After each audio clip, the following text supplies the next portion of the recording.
I may not be what this industry deserves, but I'm what it needs. Someone to light the way through the darkness of shitty games. A guide through the dank, untouched caverns of older games. A sharp sword to cut through the hubris of newer titles. I am Judge James. Like most complex hero characters, I have a complex past to accompany. A past full of misery, a past full of trial. I only got my Xbox 360 in 2010. I was so late to the party. The Xbox Live party. Life's cruel on that guy, I guess. I guess if some good did come out of it, it's now that I have a vast knowledge of the 6th generation of consoles. Those were the days. Spending your time staring at Lara Croft's pixelated tits. The works. Crash Twinsanity. I remember this game. This was my first original Xbox game. Probably.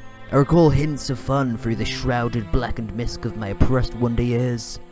Moments that remind me of how I became the man I am today. Guess we should try it out. Crash Twinsanity is the second Crash game developed by Traveller's Tales. The first real company to have a half-decent attempt at making, well, a decent Crash game since the leave of our Lord and Saviour's Naughty Dog. I mean, apart from the people who created Crash Bash, but we all know how that turned out. Ugh. As is par for the course for this sort of thing, after Traveller's Tales took the mantle, immediately people were worried about the damn gypsies would take everything they loved about the Crash games and immediately stuff it down their collective outhouses. Of course, we know, after the Wrath of Cortex was opened for the public to know on, the realisation was met by the fans of the previous games as they exclaimed in matrimony, "Hey, we had this shit last night with Crash 3. The funny thing being that, like a good Chinese takeaway, you wouldn't mind having the same meal twice, until you ate the second meal and realised the chef's pubic hair is in it, and also, your dog. Jesus, James, that was quite an oddly specific simile, but that's how everyone felt about the Wrath of Cortex at the time. Anyway, after the disaster that was, as I said, Wrath of Cortex, Traveller's Tales said, fine, if you don't like warp rooms and multiple environments, then you will no longer have them, and so Voyager's fabrication spewed out Crash Twinsanity. Now, just in case my negatively connotated words painted my view of this game as also negative, let me just state that this game was a childhood favourite of mine. I remember being gifted this particular game on a birthday at my dad's house, and being, well, enchanted by the first scene of the game, in which Neo Cortex drugs Crash's sister and steals her clothes and makeup, and using his newfound cross-dressing persona, What? This sounds like the fan fictions of some sort of perverted, lonely 15-year-old. Wait. Someone didn't turn my private shit into a game again, did they? No, actually, this is the first cutscene of the game. Honestly though, what was I expecting? Cortex seems to have a habit of abusing his creations. Throughout this game he tries to kill Crash, performs modifications on his niece, and don't even know what he did to Crunch. All I know that is he isn't in this game, but in the next game... So anyway, after that the game opens up to reveal a free roamy sort of world, sort of. Well, the game's free roamy in the same way that in a prison you have free roam to explore your cell, and your cellmate has free roam to explore your arsehole. What I'm trying to say is that the sandbox areas are just fancy hub worlds. So after making fun times in the hub world, messing around with the physics of balls and chickens, you've most likely figured out the gameplay. That'll go over now. The gameplay is as fluent as ever. Crash handles like a well-trained gimp, receptive and will follow any or all orders, even if the order is to jump into one of the game's many bottomless pits. Speaking of jumping, this game's a platformer. I know. And it's a pretty good platformer for that fact. Crash is armed with a bog-standard boring jump, and the physics destroying double jump, which will help him over those large holes. However, jumping on boxes, which is sort of Crash's thing, is made difficult by the lack of any sort of shadow when on the boxes, leaving you to guess what's in front of you or just what you're going to fall on. This is made especially noticeable by the fact that Crash is, when on anything but boxes, he seems to have his very own shadow at those moments, meaning that when you need a shadow, you don't have one, which is a brilliant choice by the game developers right there. During your adventure in the hub world and beyond, you'll find many bastards that will try and send Crash to mutant heaven with the likes of Wolverine and that hybrid thing of alien resurrection. These anti-mutant bandicoot guys come in many shapes and forms, mainly random-ass rodents with dudes with spears on the first level at least. To combat these ravaging rodents, Crash is armed with a couple different attacks. Spinning and returns as the main attack, and is it just me or does it seem that Crash's spin gets slower every game? Like the performance of some sort of washed out rock star. Actually, that analogy could sum up Crash's career quite accurately. You have the slide attack, which is a next to useless move that propels Crash forward in an attempt to kick the stunk, but might as well be a one-way ticket to a small town that occupies the bottom of a supposedly bottomless pit. Also, you have the body slam, but quite frankly, fudge the body slam. The only attack that's worth your time then is the spin, but that's sort of dangerous considering that if you so much as graze into your shin on an enemy, you're dead. Unless of course you pick up an Aku Aku mask found in some crates with his face on them, the vain bastard. And when the crates are broken, out comes the man of the hour, the flying Easter egg force field man himself. Aku Aku acts as an extra hit point against Crash's foes. Pick him up twice and you have 2 hit points. Call them thrice and I am granted special powers. Special powers of invincibility, of course. I've played the previous Crash games. This is basically like the star of Super Mario Bros. Or is it? In other Crash games, picking up the Aku Aku mask would mean that you could jump over pits twice as high, kill enemies by touching them, and run directly through TNT like the baddest arse. Did I get that expression right? So I run towards some CNT in the game and wait for the inevitable eruption effect to go off around me. However, in the same way that a drug may make you feel invincible, I was not immune. Seriously though, why are the effects of Aku Aku so weak in this game? It doesn't even make you able to kill the enemies when you touch them. It just sort of makes you invulnerable to their attacks. And the thing is though, they'd only last like a few seconds. 15 to be precise. I mean, seriously, 15 seconds. My wanks last longer than that. And I splooge faster than it takes for an educated conversation with Bill O'Reilly to go downhill. In fact, just about everything in this game goes far too fast. I was finished in about 3-ish hours. Jesus, I've watched people speedrun this shit in an hour and a half. This game has 12 different main stages. That's 12 levels. Each level can be completed around 10 minutes if you're quite good. Do some maths and that's 120 minutes of game time, give or take. Maybe that's the reason they made Aku Aku so useless in this game. The idea being that, oh, our game's already as short as the son of Warwick Davis, coming to theatres June by the way. We might as well pad out game time by making the game as hard as possible. The thing is, however, even with this tactic in play, it's still possible to go through the entire game without being fondled by a skunk, as they do diddly fudging squat to act as some sort of obstacle. But of course, I suppose it's a platformer, and if I want some sort of challenge with the enemies, I should probably look towards the bosses. For the most part, the bosses in Crash Twinsanity are pretty unremarkable, for they're mostly just all the same boss battle over and over again, or variations of the Dingo Dial boss battle in Crash 3, as I said with a few exceptions.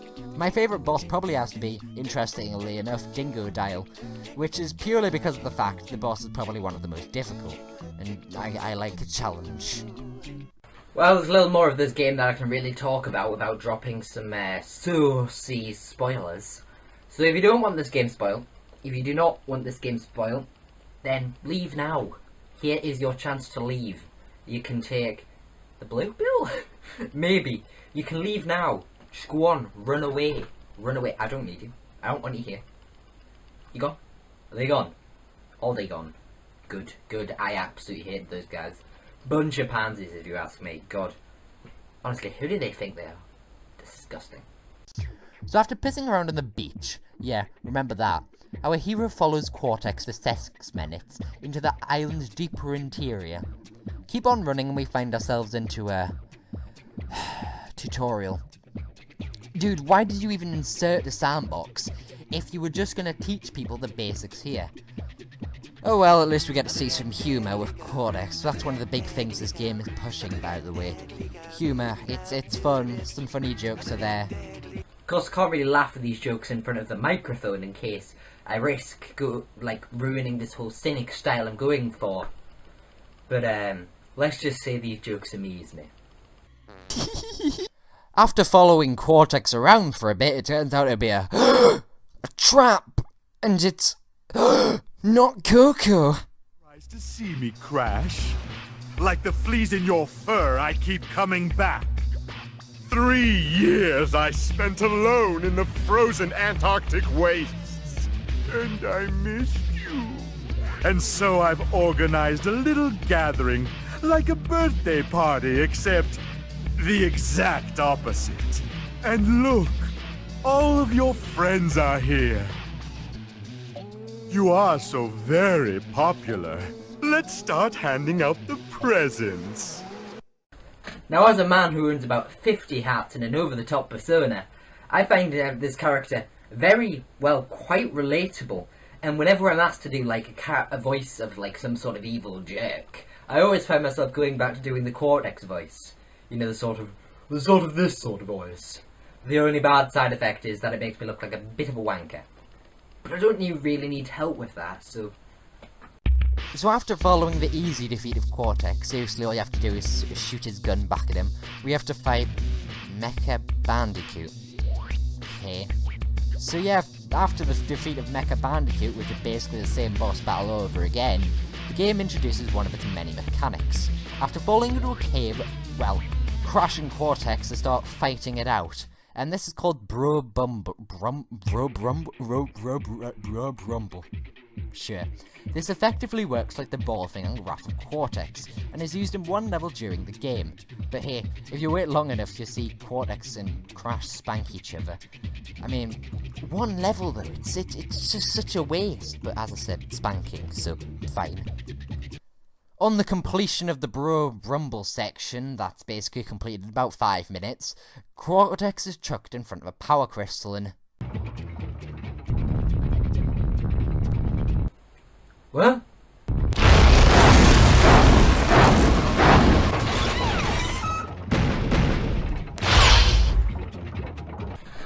See, Ant-Man, I tell you what I tell you, man, good!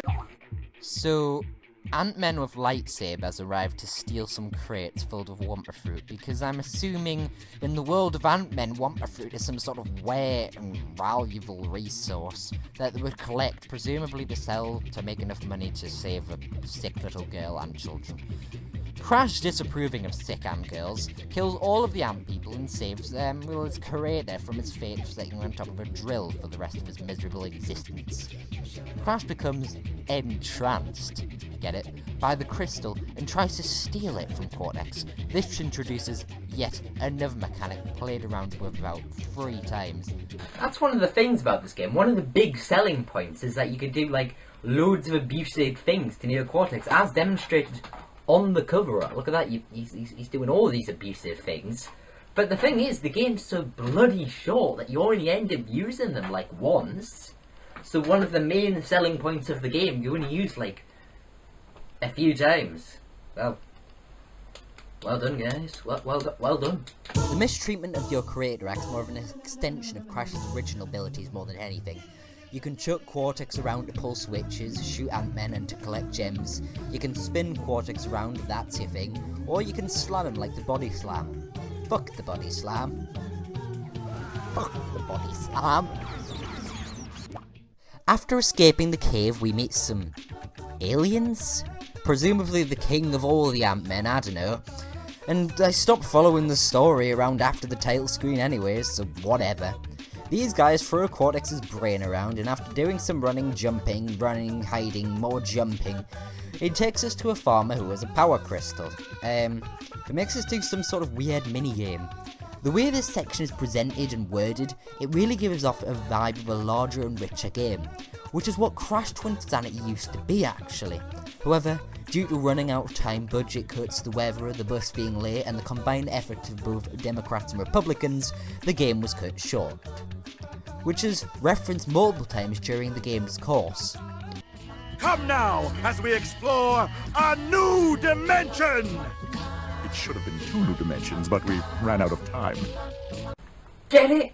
It's like they know it's a game. Anyhow, after that we run into Bill and Ted for the 2nd time, and they explain they are from the 10th dimension. Because of this factor, I'm assuming the statue comes to life to greet their presence. Oh, I'm sorry sirs, I'm up. Looks like me whenever a girl says hi. Oh sorry, shit, I'm up. After taking down that boss, Cortex has announced he has a plan, and we must make a treacherous journey to his iceberg lair, which is across a tiny bit of water from a tropical island. An iceberg lair that's next to a tropical island, without the slightest sign of melting. Too spooky for me, I guess. I don't know. Upon entering Cortex's fantastic ice palace, skipping some trouble with the door of course, we come across a sleeping Uka Uka trapped in ice. Really? I thought he was trapped in the ice with Cortex from the title screen. How on earth did he get here? Crazy night, I guess. So after that, we have to fight Uka Uka. He's an easy boss, but different from the last few, which is good. Interestingly enough, we set Uka Uka on fire, but the wooden mask part of him stays intact. Hey. Upon killing Uka Uka, him and his brother make up and go off to compare shades of their wood. Skipping some bollocks, we find the reason Cortex took us to the icy prison. The icy prison of his heart. See, I can be deep. I can be deep. Yep.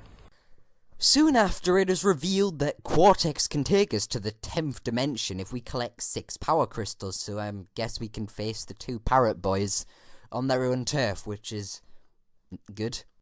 Now is probably a good time to talk about power crystals and other collectibles.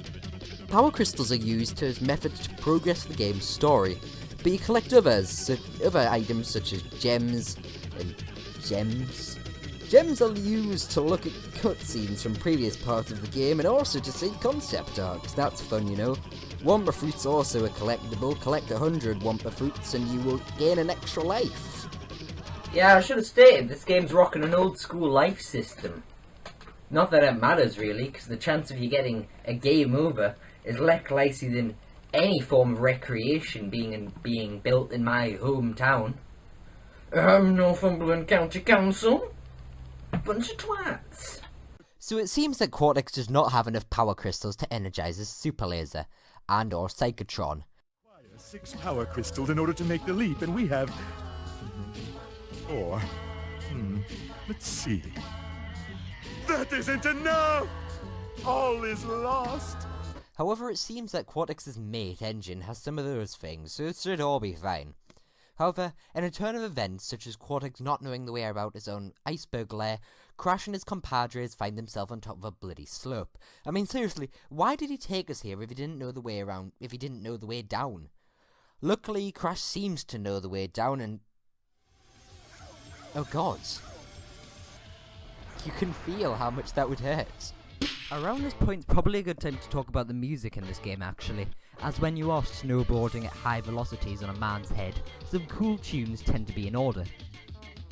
The thing about this game's music, actually, is that when people hear it, there are 2 extremes. Either they think the tunes of this game has been chosen to announce the second coming of Jesus Christ, who is holding his dick as a sword with Jesus to bring justice to street criminals, Or on the other extreme, they hate it and would rather wank with industrial grade sandpaper while someone reads them a 13-year-old's 10-part epic of a Sonic fanfiction featuring all their original characters. Part of the controversy comes from the fact that the OST of this game was made by a group called Spiral Mouth. Called this because they perform all their pieces only with their mouths. No instruments at all. I personally like the music, I find it has character, something hard to come across in a world of Advanced Warfare, Battlefield, Titans 3, Black Ops 2, 7. It's hard to come across that sort of thing, you know? So anyway, skip the whole prolonged sequences of 3 boss battles and 1 save point. We come back to Cortex's Psychotron, crystal in hand with everything, but Cortex's ability to reproduce. However, when we are about to activate the bastard Dimension Jumper, Kogo decides to come out with a shell shock PTSD thing and jump Cortex, kicking the crystals out of his hand, presumably destroying them. Well shit then, are you telling me that all of this...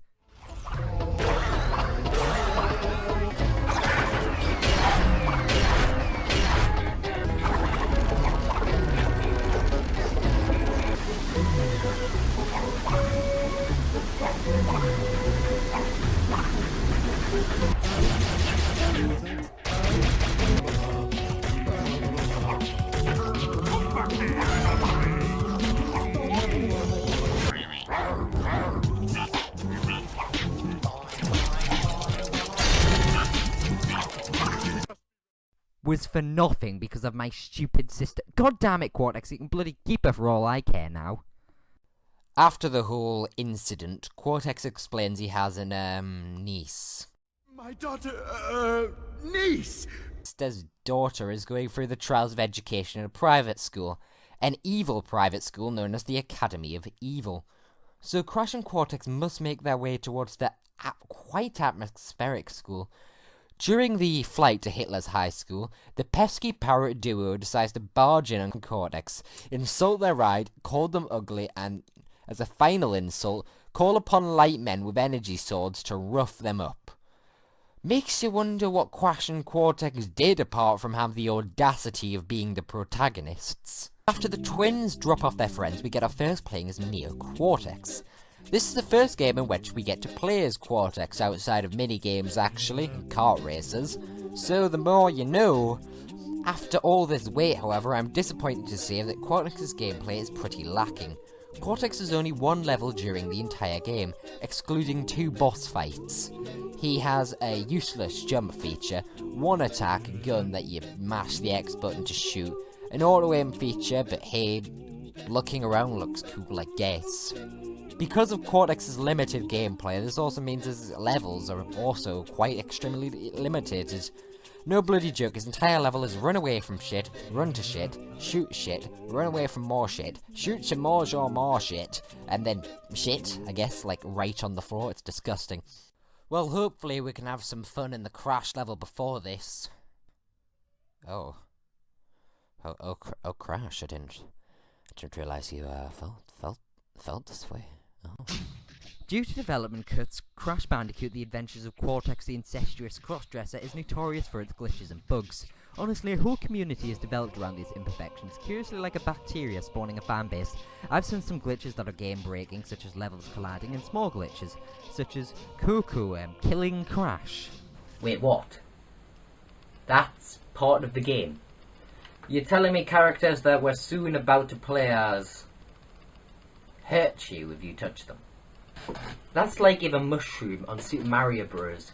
Upon being picked up, just stuck a pergola stick up your arsehole. Anyway, following that strangeness, Cortex finds his brother's adopted love child, which is also his, Nina Cortex. Interesting name.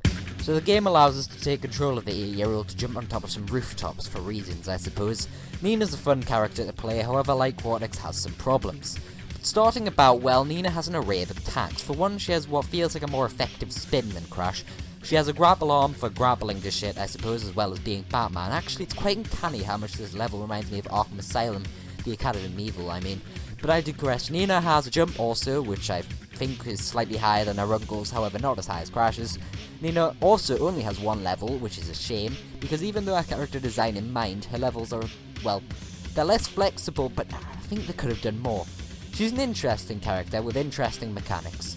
However, if there's one thing I can state, Nina really needs to get her bloody grapple arm sorted out, because it really has trouble deciding what it wants to do. Well, I guess we'll move along with Cortex then. So, crybaby Cortex is... Yeah. Power of Christ compels you.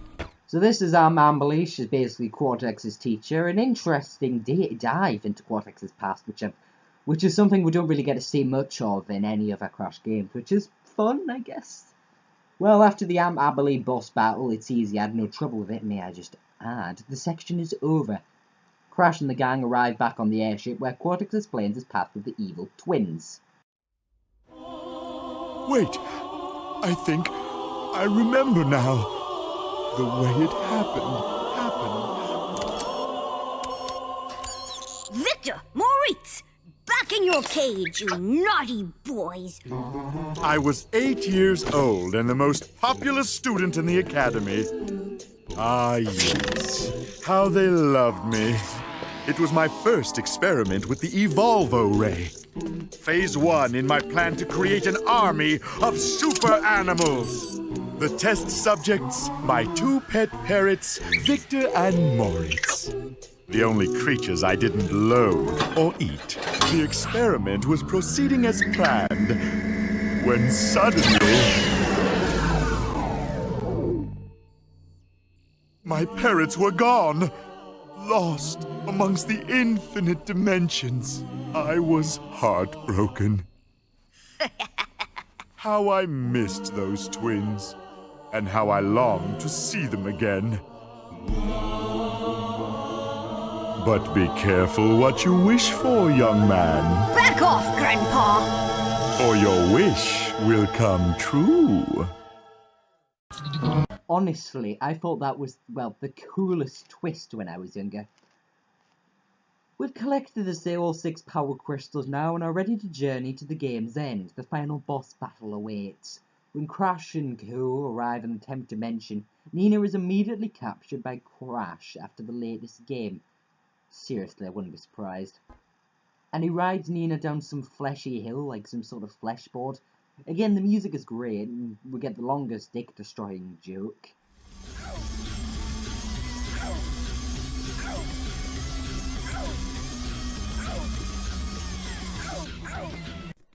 When catching up with Evil Crash, Cortex decides he's done being a coward, and with his smooth, silky voice, he bravely asks Evil Crash to take him instead. Honestly, with a voice like his, I wouldn't half mind Cortex saving me, you know what I mean? You know, you big hunk, you. No homo. The way, it's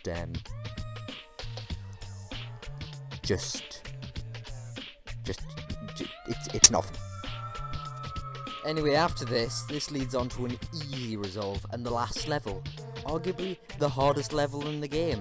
A mess of ant people, lava, and morally unjust jumping puzzles. I'm pretty sure the Nazis use this level as torture for prisoners of war, though don't quote me on that. I'm not too sure it's true.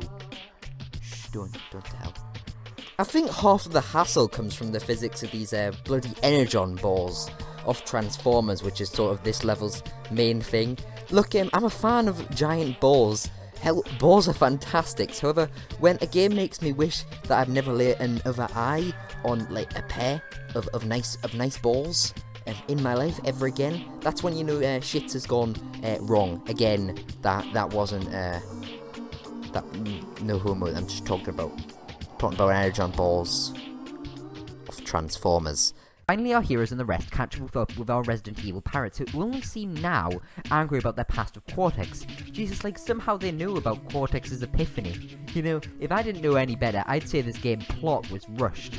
Cortex decides he's going to put the 2 twins into a cage that magically appears. Again, rushed much?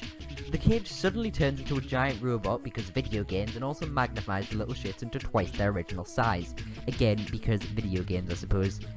This is, however, the first time that we see the evil twins outside of a cutscene, so I guess this is what they're supposed to look like in-game?